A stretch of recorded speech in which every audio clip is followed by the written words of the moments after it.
I'm Jason Reed.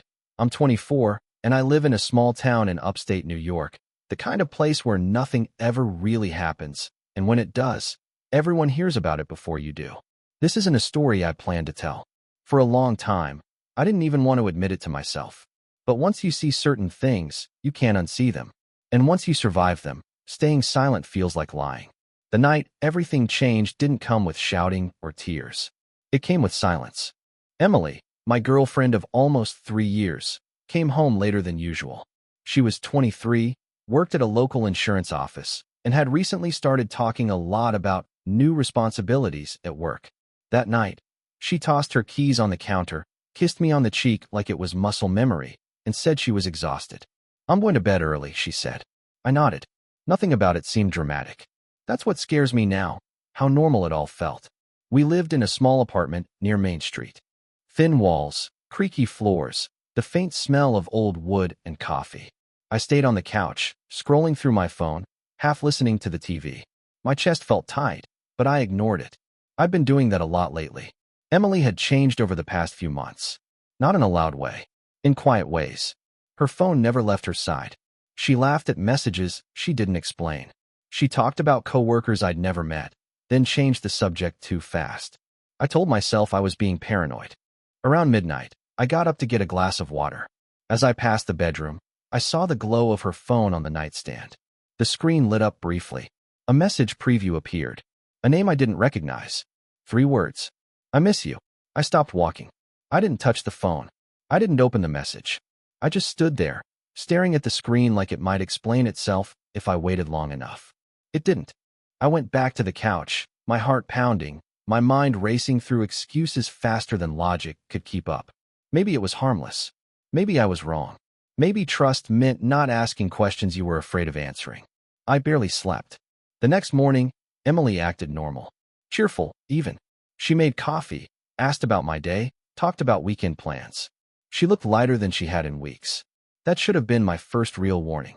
Because while I was trying to hold our life together with denial, something else had already started moving beneath the surface, something I wasn't ready to face yet. And somewhere out there, in this quiet little town, the truth was already closer than I thought. I spent the next few days trying to convince myself that nothing was wrong. That's the funny thing about denial. It doesn't announce itself. It just quietly rearranges reality until everything uncomfortable looks manageable. Emily kept up the same routine. Morning coffee, quick kiss, a smile that didn't quite reach her eyes. She started coming home later, always with a reason that sounded reasonable enough if you didn't look too closely. Staff meetings ran long. Client deadlines. Everyone went out for a drink after work. I nodded every time, but my body noticed things my mind refused to process. The way my stomach tightened when her phone buzzed. How she angled the screen away without thinking. How she laughed differently now.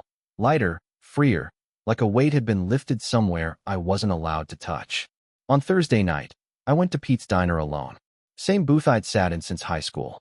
Same chipped mug. Same smell of grease and burnt coffee. Pete himself poured my refill and hesitated longer than usual. "You good, Jason?" he asked.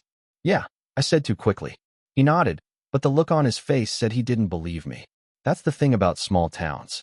People don't pry. They observe. And once they see a pattern, they don't need confirmation. When I got home, Emily wasn't there. No text. No call. She came in around 10, smelling like a cologne I didn't own. She said she'd been out with coworkers. I asked who. She paused. "Just people from the office," she said. Another pause. Another nod from me. That night, I lay awake listening to her breathe, wondering when exactly we'd stopped being honest with each other. Wondering if she knew that I knew, or if she thought I was still the same guy who'd never question anything. The answer came the next afternoon.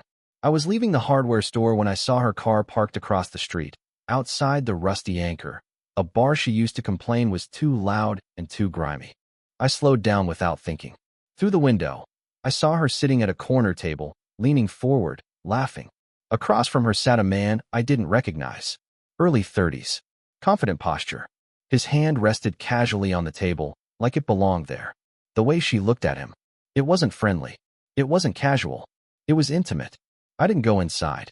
I didn't confront her. I stood there just long enough to feel something shift permanently in my chest. I drove home, hands shaking, heart racing, replaying every excuse I'd accepted over the past months. They lined up too neatly now, like puzzle pieces I'd refused to connect. That night, Emily curled up next to me on the couch, resting her head on my shoulder like nothing had changed. I stared straight ahead, realizing something terrifying. I wasn't angry yet. I was calm. And calm, I was about to learn, was the most dangerous phase of all. Calm didn't last. It never does. That night, after Emily fell asleep, I lay there staring at the ceiling, replaying the image of her laughing across that bar table. I kept telling myself there had to be context I didn't have. A coworker, an old friend, anything that didn't end with the conclusion my gut had already reached. Around 1:30 a.m., her phone buzzed. Once, then again. She didn't stir. I wish I could say I respected her privacy, that I turned away, that I trusted her. Instead, I reached over and picked up the phone. There was no lock screen, no hesitation required. The messages were already open, like they'd been waiting for me. His name was Mark, 32. The conversation didn't start with flirting. That part hurt the most. It started with familiarity, complaints about work, jokes, shared frustrations. Then it shifted. Compliments slipped in. Boundaries blurred. Plans appeared. And then the line that made my chest tighten so hard I thought I might throw up. I hate sneaking around, but I can't stop thinking about you. I put the phone back exactly where it had been and sat on the edge of the bed, my hands shaking. I didn't cry. I didn't yell. I just felt empty, like something had already left me and taken the air with it. The next morning, Emily kissed me goodbye before work, completely unaware that everything had changed. I tasted toothpaste and betrayal. As soon as she left, I called in sick and sat in my truck outside the apartment, watching the parking lot like a stranger spying on his own life. Around noon, a silver sedan pulled in. Mark stepped out. Seeing him up close didn't give me relief. It made everything worse. He didn't look like a villain. He looked normal, comfortable, like this wasn't new to him. He knocked. Emily opened the door, and she hugged him. Not quickly, not nervously, like she'd been waiting. I didn't stay to see more. I didn't need to. I drove until the town blurred into back roads and trees, pulled over, and rested my forehead against the steering wheel. That was the moment denial finally died. I wasn't losing Emily. I had already lost her. When I came home later, she acted like nothing had happened. I let her, not because I was weak, but because I needed time. Time to understand what I felt. Time to decide who I was going to be next. That night, I slept on the couch. Not because she asked, because I chose distance. And somewhere between the quiet hum of the fridge and the ticking of the clock, something inside me shifted. I wasn't going to beg. I wasn't going to chase. And I wasn't going to explode. I was going to watch. Because in a small town like this, the truth never stays hidden for long. And when it surfaced, I wanted to be ready. I didn't go home the next night. I told Emily I needed space. She didn't argue. That hurt more than I expected. I drove until the streets thinned out and ended up at Heartbroken Cafe, a quiet place near the edge of town that stayed open later than most. It wasn't popular. It was where people went when they didn't want to run into anyone they knew.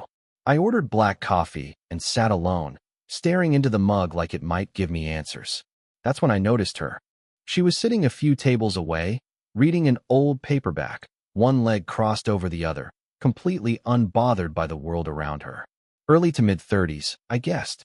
Calm, grounded, the kind of presence you feel without trying to name it. She looked up and caught me staring. Instead of looking away, she tilted her head slightly and said, "You're not drinking that." I blinked. I forgot it was there. She smiled. Not flirtatious. Observant. "I'm Laura," she said. 34. Jason. 24. She nodded, like that explained something. "You're carrying something heavy," she said. "You don't have to tell me what it is." I hesitated, then surprised myself. She cheated. Laura didn't gasp or react dramatically. She just closed her book. "Do you want advice?" she asked. "Or do you just need someone to listen?" "Listening would be good," I said. We talked for over an hour. Not about Emily, not really. About patterns. About how people leave emotionally long before they leave physically. About how betrayal usually isn't sudden, it's gradual. She didn't make Emily into a villain. She didn't tell me what I should have done differently. She just helped me see things clearly, without blame. Before she left, she scribbled her number on a receipt and slid it across the table. "Call me if you want," she said. "Not tonight." When you're thinking straight. I didn't call her right away. When I finally went home, Emily was packing a bag. She said things like, "I didn't plan this," and "I never meant to hurt you." I didn't interrupt. There was nothing left to negotiate. She moved in with Mark 2 days later. The town noticed. People didn't ask me questions directly, but they watched. At the grocery store, at the gas station, at Pete's Diner. Small town curiosity isn't loud, it's constant. A week passed, then another. One evening, sitting alone in my truck outside the apartment that no longer felt like mine, I pulled the receipt out of my wallet. And I called Laura. She answered on the second ring. "I was wondering if you would," she said. That was the first moment since everything fell apart where I felt something other than loss. Not hope, clarity. And it changed the direction of everything that came next. Laura suggested a walk. Not dinner, not drinks. Just a walk along the river trail that cut behind the old mill on the edge of town. It was the kind of place locals avoided after dark, not because it was dangerous, but because it forced you to be alone with your thoughts. That should have been my first clue that she was different. We walked side by side, hands in our pockets, the sound of water filling the spaces where awkwardness usually lived. She didn't pry. She didn't fill the silence. She let it exist. After a while, she said, "You're angry." "I don't feel angry," I replied. She stopped walking and looked at me. "That's because you're holding it down instead of letting it move through you." I didn't answer. She was right, and I hated that she saw it so clearly. Over the next few weeks, we kept meeting like that. Walks, coffee, long conversations that never felt rushed. I learned she'd been married once. Divorced. No kids. She worked remotely as a project consultant, which explained why no one in town seemed to know her well yet. She'd moved here less than a year ago. People noticed us together. In a town this small, two people repeatedly seen in quiet conversation might as well be engaged. Whispers started before I was ready for them. Emily noticed too. She texted me late one night. "So you've already moved on?" I stared at the message for a long time before replying. "I'm healing. There's a difference." She didn't respond. Laura never pushed things toward anything physical. That was intentional, I think. When attraction finally surfaced, it wasn't explosive, it was deliberate. Charged looks that lingered half a second too long. A hand brushing another, then pulling away. One evening, after too much honest conversation and not enough emotional armor, she kissed me. It wasn't desperate. It wasn't rushed. It felt earned. I pulled back first. "This can't be about revenge," I said. "If it is, we stop." She studied me for a moment, then nodded. "Good. Because that's not why I'm here." But revenge has a way of creeping in quietly. Not as a plan. As an opportunity. It started when Laura mentioned something she'd overheard at the cafe. Emily and Mark arguing. Loudly. About money. About trust. About promises that weren't being kept. I didn't smile. I didn't feel satisfaction. I felt something sharper. Awareness. Laura and I didn't create the cracks in their relationship. They were already there. We were just witnesses. Or so I told myself. But as Laura and I grew closer, more confident, more visible together, the town started drawing its own conclusions. People compared. They talked. And Emily noticed the looks. That's when the balance shifted. Because suddenly, I wasn't the guy who got cheated on anymore. I was the guy who didn't fall apart. And for the first time since everything happened, I realized something unsettling. Sometimes, the most effective revenge isn't doing something cruel. It's becoming someone they can't replace. And Laura knew it too. The shift was subtle at first. A cashier lingering a little longer when I checked out. A nod from someone who used to look past me. Conversation stopping when I walked into Pete's Diner, then restarting a second later with forced normalcy. Laura noticed it before I did. "They're recalibrating," she said one afternoon as we sat on a bench near Main Street. Small towns love simple stories. Yours just stopped being simple. Emily and Mark didn't blend in the way they probably expected. They were loud together. Defensive. The kind of couple that overcompensates in public because something's rotting underneath. I ran into them outside the hardware store one Saturday. Emily froze when she saw me. Mark didn't. He looked me up and down, then smiled in a way that was meant to establish dominance, but only revealed insecurity. "So this is awkward," he said. "It doesn't have to be," I replied calmly. Emily's eyes flicked to Laura standing beside me. She didn't look threatened. She looked measured, confident in a way Emily never had been. "Hi, I'm Laura," she said, extending a hand. Emily hesitated before shaking it. That moment lasted maybe 3 seconds, but it did damage. From then on, things unraveled faster. Emily started showing up places Laura and I frequented. Not directly confronting, just appearing. Watching. Comparing. Mark didn't like it. He started drinking more. Talking more. Letting things slip. A comment at the bar about covering expenses. A complaint about always being tested. Laura listened. She remembered everything. One night, after a town fundraiser, she said, "They're not stable." "I know," I replied. "What do you want to do about it?" she asked. The question hung there. I thought about the nights I couldn't sleep. The lies. The casual way my life had been rewritten without my consent. "I don't want to hurt anyone," I said slowly. "But I'm done protecting people who didn't protect me." Laura nodded. "Then we don't push. We let gravity do the work." That was the plan. No confrontations. No rumors started by us. Just presence. Consistency. Truth spoken only when asked. And people asked. Emily tried to talk to me a week later. Cornered me outside my apartment. "I never meant for it to end like this," she said. I didn't respond. She stepped closer. "You don't even look sad anymore." "I did my sadness already," I said. "You weren't there for it." That broke something in her. From that point on, the town's sympathy quietly shifted. Not loudly. Not cruelly. Just naturally. And the most ironic part? Laura and I never once discussed revenge again. Because it was already happening, organically, publicly, and without either of us getting our hands dirty. But the final crack was still coming. And when it did, it would force all of us to choose who we really were. It happened on a Thursday.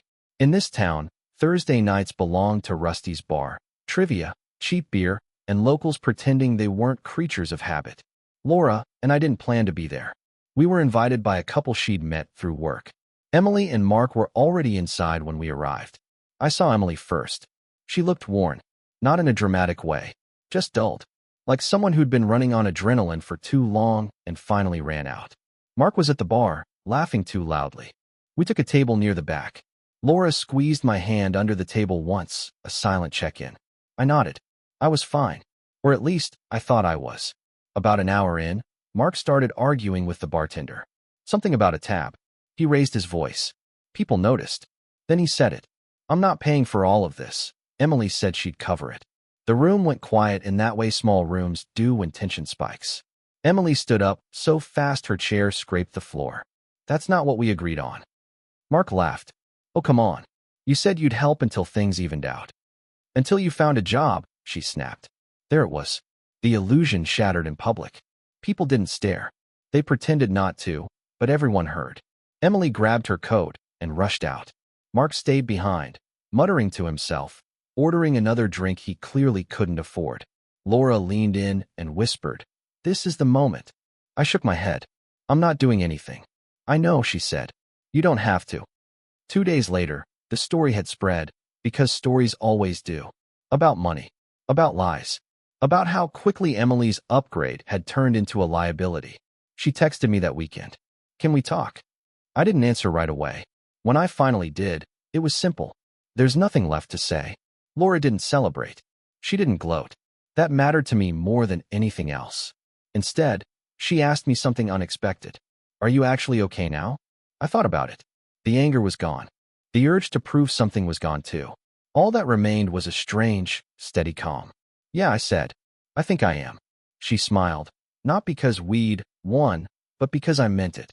Emily moved out of town less than a month later. Mark followed shortly after. Their exit wasn't dramatic.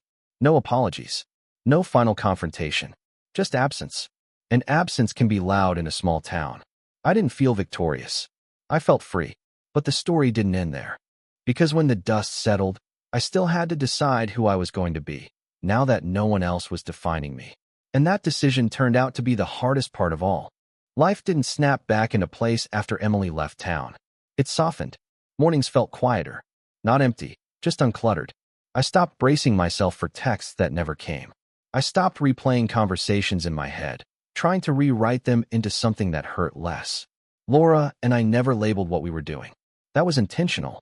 We spent time together, but we didn't rush to build a story around it. We let it exist without pressure. That freedom changed everything. We cooked meals at her place. Walked the river trail again, this time without heaviness. She told me things about herself she hadn't shared before, how her marriage had ended slowly, painfully, without a single dramatic betrayal, how she'd stayed too long because she thought loyalty meant endurance. I learned the hard way, she said, that loyalty to the wrong thing still costs you. That line stuck with me. People in town stopped whispering after a while. Without Emily and Mark around, there was nothing to orbit. Drama needs gravity. When it loses its center, it collapses. One afternoon, I ran into Emily's sister at the grocery store. She hesitated before speaking. "I heard you're doing okay," she said. "I am." She nodded. "I'm glad. You didn't deserve how it went." It wasn't an apology. It wasn't closure. But it was enough. Laura asked me later if that interaction reopened anything. I shook my head. "It confirmed something," I said. "What?" "That I don't need her version of events anymore." Our relationship deepened in ways that felt adult. No games. No proving. Just consistency. When things turned physical, it was slow, intentional, grounded in trust rather than escape. That mattered. One night, lying beside her, I realized something quietly monumental. I hadn't thought about Emily all day. Not once. That's when I knew the story had changed. Revenge had dissolved into irrelevance. The need to be seen had been replaced by the comfort of being understood. Laura didn't rescue me. She walked beside me while I rescued myself. And that made all the difference. But endings are tricky things. Because even when the past lets go, the future still asks questions. And one of them was coming sooner than I expected, one that would test whether this connection was temporary, or something real enough to choose. Life didn't snap back into place after Emily left town. It softened. Mornings felt quieter. Not empty, just uncluttered. I stopped bracing myself for texts that never came. I stopped replaying conversations in my head, trying to rewrite them into something that hurt less. Laura and I never labeled what we were doing. That was intentional. We spent time together, but we didn't rush to build a story around it. We let it exist without pressure. That freedom changed everything. We cooked meals at her place, walked the river trail again, this time without heaviness. She told me things about herself she hadn't shared before, how her marriage had ended slowly, painfully, without a single dramatic betrayal, how she'd stayed too long because she thought loyalty meant endurance. "I learned the hard way," she said, that loyalty to the wrong thing still costs you. That line stuck with me. People in town stopped whispering after a while. Without Emily and Mark around, there was nothing to orbit. Drama needs gravity. When it loses its center, it collapses. One afternoon, I ran into Emily's sister at the grocery store. She hesitated before speaking. "I heard you're doing okay," she said. "I am." She nodded. "I'm glad. You didn't deserve how it went." It wasn't an apology.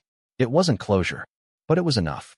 Laura asked me later if that interaction reopened anything. I shook my head. "It confirmed something," I said. "What?" "That I don't need her version of events anymore." Our relationship deepened in ways that felt adult. No games. No proving. Just consistency. When things turned physical, it was slow, intentional, grounded in trust rather than escape. That mattered. One night, lying beside her, I realized something quietly monumental. I hadn't thought about Emily all day. Not once. That's when I knew the story had changed. Revenge had dissolved into irrelevance. The need to be seen had been replaced by the comfort of being understood. Laura didn't rescue me. She walked beside me while I rescued myself. And that made all the difference. But endings are tricky things. Because even when the past lets go, the future still asks questions. And one of them was coming sooner than I expected, one that would test whether this connection was temporary, or something real enough to choose. The months that followed were quieter, but in a way that felt deliberate. Laura and I kept in touch, texts, occasional calls, even a weekend visit, but neither of us rushed. Life had already taught us patience, and passion, without pressure, felt infinitely better than anything I'd known before. I occasionally saw Emily in town. She didn't approach me, and I didn't approach her. Those brief glimpses weren't tense or dramatic. They were reminders of the life I had left behind, a life defined by someone else's choices rather than my own. Mark disappeared almost entirely. Their absence allowed the town to recalibrate naturally. The gossip faded. People stopped drawing comparisons. Life went on, and I was finally able to exist in it on my own terms. It was in that freedom that I noticed the change in myself. I wasn't just surviving betrayal anymore. I was growing. I could feel it in the way I carried myself, the calm certainty in my conversations, and the confidence that came from knowing my own worth. The pain that had once consumed me was replaced by awareness. Awareness of my own boundaries, my own desires, and the kind of love I deserved. Laura had changed me more than I expected. She didn't just comfort me. She challenged me to grow emotionally, to see the subtle truths of human behavior, and to recognize that revenge is rarely satisfying when measured against self-respect. The age difference, once a curiosity, became a source of balance. She was grounded, patient, and decisive in ways that taught me to navigate my own life with intention. One evening, sitting on her porch during a late autumn sunset, she said quietly, "Most people never get to see the consequences of their choices laid out so clearly. You did, and you survived them. That's rare." I thought about all that had led me here. Emily's betrayal, sleepless nights, the slow unraveling of denial, and meeting Laura. "I survived," I said. "And I didn't just survive. I learned." Her smile wasn't smug. It was quiet pride. "Exactly. Growth matters more than revenge. That's what makes all of this count." At that moment, I realized that the ending I had once imagined, anger, confrontation, vindication, was never the point. The real ending was far more powerful. It wasn't about making anyone else feel small. It was about standing firmly in my own life, letting truth unfold naturally, and choosing presence and clarity over bitterness. The following months were full of small, meaningful experiences. Laura and I shared drives along winding back roads, quiet dinners at local diners, and long conversations about our pasts and dreams. Each moment was intentional, reflective of a connection built on mutual respect and understanding. The town's whispers no longer affected me. I existed in a space defined by my choices, not by others' mistakes. I sometimes reflect on the night I discovered Emily's betrayal. Back then, it felt like the end of everything. But now, in hindsight, I see it clearly. It was the beginning of clarity, resilience, and a love that didn't require chaos to feel real. I'm Jason, 24. I survived betrayal. I found someone who sees me fully. And together, Laura, 34, and I are building a life defined by trust, emotional depth, and growth. The past doesn't control me anymore. The lessons remain. The scars remind me of growth, and the future feels open, full of possibility, responsibility, and genuine connection. And that, finally, is enough.